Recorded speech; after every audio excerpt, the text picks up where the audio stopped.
Prime minister کو کسی x M N اے نے ایک لیٹر لکھا ہے اور پرائم منسٹر نے اس پر لکھ دیا فار کنسیڈریشن. میڈم میں یہ پوچھنا چاہتا ہوں کہ وہ ایم این اے پاکستانی نہیں ہے یا فاٹا پاکستان میں نہیں آتا یا وہ کوئی بلوچستان کے لیے کوئی مشورہ نہیں دے سکتا؟ ہم پنجاب کے لیے مشورہ دیتے ہیں, ہم سندھ کے لیے مشورہ دے سکتے ہیں.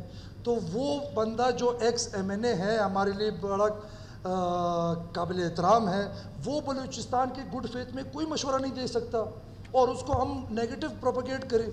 میڈم خدا را ہم کیا میسج دینا چاہتے ہیں لوگوں کو اور کیا میسج اپنی عوام کو دینا چاہتے ہیں؟ پھر اس کے بعد میڈم کہتے ہمارے مولانا صاحب کہ یہ گورنمنٹ وفاق سے چل رہی ہے.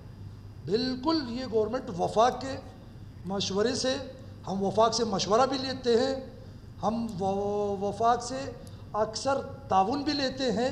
جدھر ہم پھنس جاتے ہیں پھر وہی وفاق ہماری ہیلپ کرتا ہے.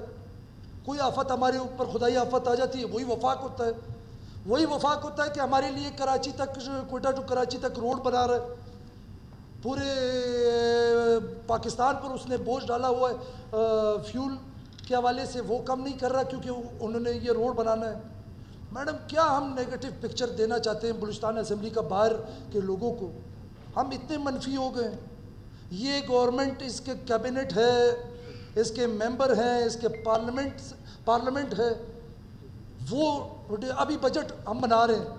بجٹ کیا پرائم منسٹر اسلام آباد سے ہمیں ڈائریکشنز دے رہے ہیں, ادھر ہی بن رہے ہیں. ہم سی ایم صاحب نے ایک کمیٹی بنائی ہوئی ہے, اس کمیٹی میں 7 ہر پارٹی کے بندے ہیں, ہمارے بھی مسلم لیگ نون کی بھی ہیں, پیپلز پارٹی کی بھی ہے, اے این پی کی بھی ہے, باپ کی بھی ہے. ہمارے صلاح مشورے سے بن رہی ہے یہ بجٹ.